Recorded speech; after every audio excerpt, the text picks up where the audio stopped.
Boa tarde, pessoal. Estamos aqui novamente para hoje virmos sobre planejamento tributário. Vocês vão ver que é um assunto bem interessante que infelizmente o pessoal não dá o devido valor. Antes, meu nome é Anderson Martins, sou formado em Ciências Contábeis pela PUC, tenho algumas especializações como gestão de custos, gestão tributária e somos da empresa Martins Contabilidade e Consultoria. Bom, o assunto de hoje, planejamento tributário. Planejamento tributário nada mais é, um dos itens é enquadramento federal adequado e suas particularidades. Vocês vão ver no que isso afeta, no que isso dá de retorno para as empresas. Bom, um correto enquadramento influencia diretamente numa boa gestão empresarial. Por quê? Dependendo da forma e enquadramento que a empresa tiver, ela vai ter o custo tributário diferenciado, o preço de venda diferenciado e, consequentemente, a lucratividade. Por isso que eu sempre digo que, dependendo do enquadramento federal da empresa, poderá inclusive afetar na própria existência e o crescimento da mesma. Porque o custo tributário hoje, em muitos segmentos, em muitas áreas, principalmente no ramo de farmácias e supermercados, muitas vezes é superior ao custo de aquisição da mercadoria.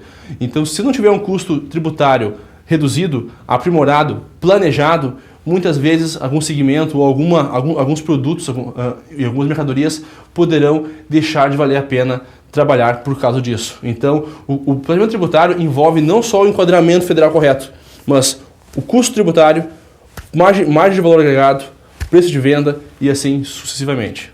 Bom, e como é que se monta um planejamento tributário? Inicialmente, a figura do contador ela é primordial. Tá? Então é ele que vai desenvolver em conjunto com a empresa, mas é ele que é o responsável por desenvolver esse planejamento. Mas a seguir eu vou dizer o porquê.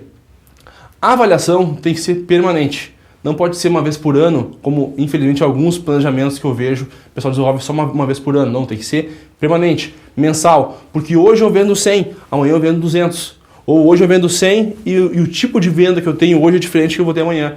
Então todos os meses eu tenho que vir acompanhando e ir mutando de acordo com a minha realidade. E se porventura for visto e for identificado que vale a pena eu mudar de enquadramento, vale a pena mudar a forma de tributação que eu tenho hoje, eu tenho que desenvolver um cronograma prático para saber no que isso implica, no que muda na realidade da minha empresa. Além de estar sempre atualizado perante a legislação e os projetos que tem para serem votados, porque mudou a legislação, muda o meu planejamento também. Então, primeiro, a importância do contador no planejamento tributário. Bom, ele é o responsável por analisar e levantar todas as informações e adequar elas perante o mercado atual e a legislação. Ele tem que avaliar o meu faturamento, a qualidade do meu faturamento, o que isso implica, aonde que vai se enquadrar isso. Então, ele que vai apurar hoje o meu custo tributário atual no enquadramento que eu estou hoje. Vamos supor, Simples Nacional. Ele que vai fazer uma análise, uma simulação mensal, recomendo, analisando essas mesmas informações, se eu estivesse no lucro real ou no lucro presumido, como é que seria o custo tributário, como é que seria essa comparação. E além disso, ele tem que analisar sempre o planejamento estratégico da empresa. Por quê? Se hoje, em 2014, eu vendo 100 mil reais por mês, em 2015, por exemplo, ou anos seguintes, quanto que eu vou estar vendendo? Eu, farmácia. Então, se eu vendo hoje 100 mil e eu, dono de farmácia, planejo para 2015 vender 130, 140, por exemplo, eu tenho que levar essa informação em questão, porque uma coisa é 100 mil, outra coisa é 140, e o tipo de venda que eu planejo vender. Então, o planejamento estratégico ele tem que andar em conjunto com o planejamento tributário. E quem é que faz esse planejamento estratégico? É o dono de empresa ou o próprio contador da empresa. Tá? Por quê? O planejamento estratégico ele tem que ser visto o que eu almejo para frente, não só do faturamento, mas o que eu vou fazer para atingir aquele faturamento. O que eu busco? Vamos supor, eu almejo aumentar meu faturamento em 30%. Mas por quê? Porque eu vou aumentar o meu leque de produtos. Quais produtos vão ser esses? Vão ser tais. Bom, esses, a tributação é de tal forma. E isso muda diretamente o meu planejamento tributário. Porque se eu vou vender produtos que hoje eu não vendo, então a minha análise tem que ser diferente do que eu faço hoje. porque aqueles produtos têm uma tributação diferente do que eu estou vendendo hoje. Então, por isso que tem que ser visto o hoje e o amanhã. Eu vou simular o que eu faturo hoje, a minha movimentação, minha lucratividade hoje, mas eu também tenho que simular nos outros enquadramentos o que eu, dono de farmácia, o dono de supermercado, dono da empresa, almejo para o ano seguinte. Alterando o enquadramento federal da empresa, obviamente, altera o custo tributário. Então, a empresa, em conjunto com o contador, tem que analisar ou criar ferramentas para análise desse custo para formular o preço de venda adequado. Porque se eu tenho um custo tributário menor, eu vou ter uma margem maior.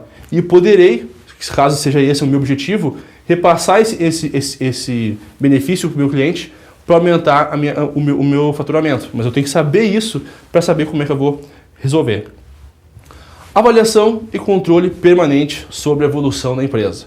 Bom, como eu coloquei antes, o contador ele tem que desenvolver o planejamento tributário e tem que acompanhar todo o crescimento, toda a mutação que a empresa vai ter. Então, mensalmente, esse movimento pode mudar, o meu faturamento pode mudar de qualidade, hoje eu vendo mais genérico, amanhã eu posso vender mais ético, e assim sucessivamente. No supermercado, posso vender mais carne suína hoje, amanhã mais carne de gado. Por que esses dois? Porque carne suína tem uma tributação diferente do que carne de gado, por exemplo. Então, eu tenho que levar isso em consideração. Fazer uma análise mensal também da lucratividade da empresa, porque quanto maior o lucro da empresa, em teoria, menor a probabilidade de valer a pena a empresa ir para o lucro real. Porque, como o nome diz, lucro real vai tributar sobre o lucro real da empresa. Para isso, eu recomendo sempre, mensalmente, uma emissão de balancete contábil e gerencial para essa análise. Isso, infelizmente, ainda tem poucos contadores que estão fazendo a emissão de balancete gerencial mensal. Isso é importante não só para avaliar a parte tributária, mas também para auxiliar o cliente, auxiliar a empresa na gestão de custos, nas despesas, para que o cliente possa trabalhar melhor, sabendo quanto está dando de resultado, quanto está dando de despesas, enfim, fazer uma análise proporcional a cada tipo de ramo. E essa análise tem que ser periódica, e esse periódica eu recomendo que seja feito mensal. Bom, o contador desenvolveu um planejamento tributário, levou em consideração a receita, a movimentação atual e simulou a receita e a movimentação futura também em cima do planejamento estratégico. E foi visto que supostamente vale a pena ele sair do simples e ir para o lucro presumido, por exemplo, ou lucro presumido e para o lucro real, ou vice-versa. Bom, foi identificado que vale a pena para o ano seguinte? O que eu, dono de farmácia, dono de supermercado, dono de padaria, enfim, tenho que fazer para me adequar até chegar o ano seguinte, para que quando chegar o ano seguinte eu esteja de acordo com todas as obrigatoriedades? Primeiro, identificando a viabilidade da troca de enquadramento, analisar o que isso implica. Bom, eu saindo do simples, eu vou ter que gerar SPED fiscal, eu vou ter que gerar SPED PIS e COFINS, SPED contribuições, SPED contábil e assim várias outras obrigações. Para gerar isso, o que eu, empresa, tenho que fazer? Eu vou ter que adequar meu sistema de gestão lá para gerar esses arquivos, eu vou ter que mudar minha forma de trabalho, organizar melhor as minhas despesas, caso seja lucro real, por exemplo, eu vou ter que verificar a forma de venda, a forma de compra, enfim, a forma que eu trabalho em si poderá necessitar a mudança. Então, é importante o contador, junto com a empresa, desenvolver esse cronograma prático de o que ser feito para esse novo enquadramento.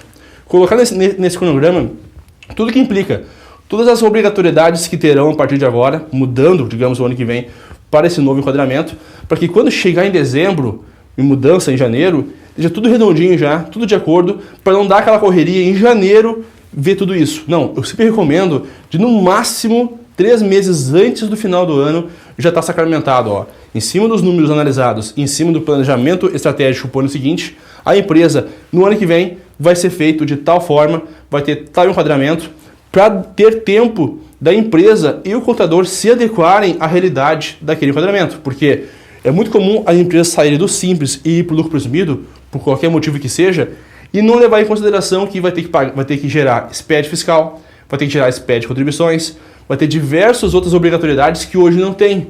E aí chega lá em janeiro que vai se preocupar com isso. Só que aí esses arquivos são mensais, tem multas elevadas para gerar, e se não for, caso não sejam entregues no prazo, então isso tem que ser visto antes. Inclusive eu ainda recomendo, em alguns casos, simular uns 2 meses no ano vigente ainda, Como é que seria essas obrigatoriedades caso estivessem fora do Simples, por exemplo? Porque muda 100% a realidade de empresas que estão no Simples e que saem do Simples. As obrigatoriedades são gigantescas fora do Simples em comparação à realidade atual. Então tem que ser visto isso em consideração. Se não for levado isso em consideração, vai chegar em janeiro, fevereiro e a empresa vai pagar por isso. Seja no transtorno, no atraso ou mesmo até sendo multada por causa disso. Bom, além disso, atualização perante a legislação. Bom, infelizmente no Brasil as leis mudam toda hora, todo dia. Então a análise que eu fiz hoje, vamos supor que estamos em agosto, poderá não servir para novembro, porque lá em novembro mudou a legislação. Vamos supor que vários produtos, vamos dar exemplo, medicamentos, hoje que a maioria deles são tributação monofásica, chega em novembro, qualquer motivo que seja, sai uma lei determinando que a partir de 2015 deixam de ser. Bom, mudando isso, muda todo o meu planejamento. Então, eu nunca posso fazer um planejamento, definir e sacramentar. Não, eu tenho que fazer e continuar acompanhando a legislação, porque se sair alguma alteração, poderá mudar aquilo que foi planejado. Então, tem que ser visto isso e acompanhar alguns projetos de lei que possam interferir ou influenciar aquele ramo de atividade, aquele objetivo que foi proposto. Além disso, atualizações periódicas do cadastro de mercadorias das empresas. O cadastro de mercadorias é a base de tudo. Se o cadastro estiver errado, vai gerar informação errada na venda daquele produto. Então, por exemplo, o medicamento, que nem acabei de falar, ele é monofásico no PIS e na COFINS. O que é monofásico? Monofásico é que a indústria pagou o PIS e COFINS para mim já, para mim farmácia, no caso varejo. Então, quando eu for vender para o meu consumidor final, eu não vou pagar o PIS e COFINS de novo. É a alíquota zero de PIS e COFINS. Mas se o meu cadastro estiver errado, eu vou pagar isso de novo. E isso, infelizmente, acontece muito seguido por um simples erro de cadastro de mercadorias. Então, o cadastro de mercadorias tem que ser revisado periodicamente. Nós, da Martins Contabilidade e Consultoria, a gente revisa isso periodicamente, no mínimo a cada 3 meses de todos os nossos clientes, porque o cadastro é a base de tudo. O cadastro errado gera tributo errado. Então, dá uma atenção especial para o cadastro de mercadorias também. Por fim, ocorrendo alterações, que nem coloquei antes, temos que alterar. Alterou o cadastro de mercadorias, ou melhor, alterou a legislação hoje em relação a algum produto que tenha na minha empresa, eu tenho que ir lá e alterar, sempre correndo na frente e nunca deixar estourar para depois mexer nisso. Bom, agora aqui alguns comparativos, alguns exemplos de planejamento tributário que foram identificados benefícios ou não na troca de enquadramento. Então aqui são 2 exemplos, primeiramente, de 2 farmácias. Uma que vende 90 mil por mês e outra que vende 120 mil por mês. A que vende 90 mil por mês, no Simples Nacional, paga 3.700. Agora, se porventura, na realidade dela, com a venda que ela tem, com os funcionários que ela tem e tudo mais, pagaria no lucro presumido 4.130. Nesse exemplo aqui, eu nem coloquei lucro real, porque foi visto lá na origem que a empresa não tinha condições, ou mesmo administrativas, ou mesmo do lucro dela era superior ao mínimo necessário para valer a pena o lucro real. Dessa forma, essa farmácia continuou no Simples Nacional porque ela iria ter um ganho ficando no Simples, ia perder dinheiro saindo do Simples, porque além de pagar mais impostos, ia ter todas as obrigações necessárias, então não valeu a pena. Outro caso, de 120 mil reais. No Simples paga 5.130, saindo do Simples 5.149. A diferença é quase que zero. Não teria ganho, digamos assim. Então, para que a empresa iria sair do Simples, não tendo ganho nenhum e tendo uma série de obrigatoriedades que hoje no Simples ela não tem? E como ela não almejava vender mais do que isso, não tinha mercado para ela, nós acabamos deixando ela no Simples Nacional. Aqui mais outros exemplos, ainda continuando no ramo de farmácia. A farmácia vendendo 170 mil por mês. No Simples Nacional, ela estava pagando em torno de 8.900 e foi identificado, nesse caso, no lucro presumido ia reduzir, passando para 6.900. Um lucro, digamos, saindo do Simples, de mais de 2 mil reais por mês. No ano, 24 mil reais. Digamos que no ano é praticamente um carro popular zero. E em 10 anos, somente com isso, é 240 mil reais. Um apartamento novo em 10 anos, só com a troca de enquadramento federal. Então ela teria um bom ganho. E quanto maior a venda, maior o problema, maior a diferença, digamos, de enquadramento para o outro. 210 mil de venda por mês. Pagava no Simples Nacional 12 mil, no presumido 7 mil reais. 4.800 reais de economia por mês, saindo do Simples e indo para o lucro presumido. Em um ano, 58 mil reais. Em 10 anos, estamos falando de mais de R$500 mil de reais. Dá para abrir outras filiais, dá para fazer diversos outros investimentos só com a economia tributária, saindo do Simples e indo para o lucro presumido. Por incrível que pareça, hoje ainda há muitas empresas, principalmente farmácias, que faturam acima de 150 mil reais, 170 mil reais por mês e continuam no Simples Nacional por falta de planejamento tributário, por falta de análise, por falta de acompanhamento de um profissional adequado e hoje estão recolhendo impostos a mais sem necessidade por falta de informação. Aqui um outro exemplo agora de um supermercado. Supermercado faturando 200 mil por mês. No Simples Nacional estava recolhendo em torno de 6 mil, melhor, desculpe, não, no lucro presumido, estava recolhendo 12.500. Lucro real, 6 mil reais. Ou seja, uma diferença de mais de 6 mil por mês. No ano, 76 mil e em 10 anos, 766 mil reais de economia. Quase, digamos, 2/3 de 1 milhão. Por quê? Porque foi verificado pelo balancete contábil que o lucro da empresa era bem menor que o lucro presumido, o lucro real no caso, lucro presumido estimado pela legislação, que é de 8% sobre a receita, a grosso modo. Então, analisando as despesas, receitas e afins, mudou-se para o lucro real. Outro exemplo, de um supermercado vendendo 250 mil reais.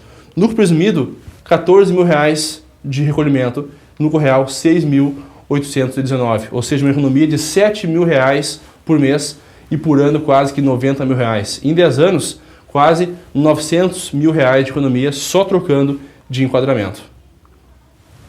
Bom, vocês viram que quanto maior o faturamento, maior o prejuízo pelo enquadramento errado. Quanto mais eu vendo, mais eu perco dinheiro se eu tiver enquadrado de forma errada. Por isso que é necessário, hoje eu digo que é até obrigatório uma empresa ter um planejamento tributário adequado, um acompanhamento mensal disso, porque é muito dinheiro jogado fora por uma coisa, digamos, até simples de resolver, simples de se analisar por um profissional adequado. A definição do enquadramento correto tem que ser feita durante o ano, mas oficialmente tem que ser definida até janeiro de cada exercício. Mas, de novo, não deixe para dezembro ou janeiro analisar isso. Tem que ser analisado sempre antes, no máximo até 3 meses antes do término do ano, para dar tempo da empresa se adequar a todas as obrigatoriedades que a legislação determina. Outra coisa, sempre se deve se analisar cada caso separadamente. Por quê? Não é porque eu vendo X e o meu amigo vende Y que vai ser a mesma análise. Então, se para ele vale a pena ir no lucro real, eu também vou ir porque eu vendo igual a ele. Não. A lucratividade dele é diferente da tua. O que ele vende é diferente que tu vendes. Então, eu, farmácia, no exemplo de farmácia de novo, vendo mais genérico. Mas o meu amigo vende mais ético. Então, a lucratividade dele é menor, porque a margem bruta de ético é menor do que de genérico. Então, para ele, vamos supor que hoje vale a pena ir para o lucro real. Mas para mim pode ser que não. Então, nunca vamos comparar, digamos, de forma generalizada, um caso com o outro. Sempre vamos analisar separadamente, de forma analítica, cada caso, porque cada caso é um caso. Então, o que serve para mim pode não servir para ti. Por fim, recomendações. A gente sempre recomenda que esse planejamento tributário seja feito mensalmente, acompanhado com o contador e o empresário. O empresário ele tem que tirar tempo para analisar isso junto, porque, como vocês viram, o dinheiro é grande, de economia ou até prejuízo, dependendo do lado que for analisar. Além disso, o planejamento tributário engloba, na minha concepção, para nossos clientes, uma análise de gestão de custos, formulação de preço de venda, análise mensal da lucratividade da empresa, emissão de balancete mensal, enfim, tem que ser feito um trabalho completo. Aquela questão de o contador fazer só o ontem, eu só mandar a movimentação, ele apurar, fazer só o obrigatório, já passou. Hoje o contador ele tem que ser próximo à empresa, ele tem que gerar informação, ele tem que ajudar a empresa a crescer. De que forma? Com as ferramentas e informações que ele tem à sua disposição. Também estar sempre atualizados. Quando eu falo atualizados perante a legislação, não é só o contador que tem que me trazer informação, o empresário também. Porque o que vale hoje, amanhã pode ser que não valha mais. E isso afeta diretamente, dependendo da alteração da legislação, na lucratividade da nossa empresa do nosso cliente e assim sucessivamente.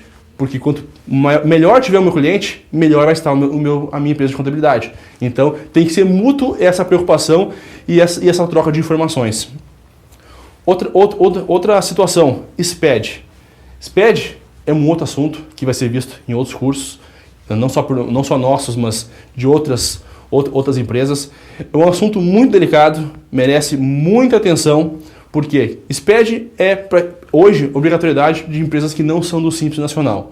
Mas se o pessoal não der a devida atenção, tem hoje muitas empresas sendo multadas por causa disso, que estão enviando os arquivos, achando que estão de acordo, mas a legislação já está avaliando, está vendo que tem muitos erros nos arquivos, estão devolvendo, estão dando prazo para correção e as empresas não estão correndo na volta para resolver e vai acabar sendo que vão ser multadas sem necessidade, até principalmente por erros básicos, por erros simples de resolver. Então, recomendo principalmente o SPED fiscal, que hoje é fácil de verificar perante o site da Secretaria da Fazenda do Rio Grande do Sul.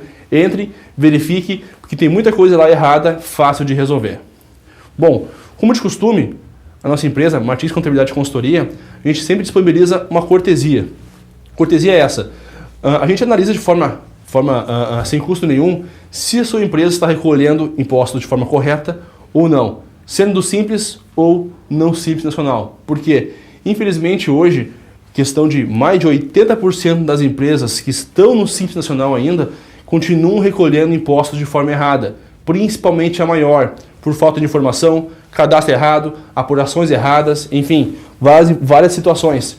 E empresas que não são do Simples, da mesma forma. Então a gente coloca à disposição para qualquer dúvida que tiver, mas principalmente uma cortesia nossa dessa situação. Tendo dúvidas, seja de que assunto for, sobre planejamento tributário, Simples Nacional, lucro presumido, análise de custo, formulação de preço de venda, enfim, estamos à disposição sempre. Tendo dúvidas, estou à disposição. Muito obrigado pela atenção de vocês. Um abraço.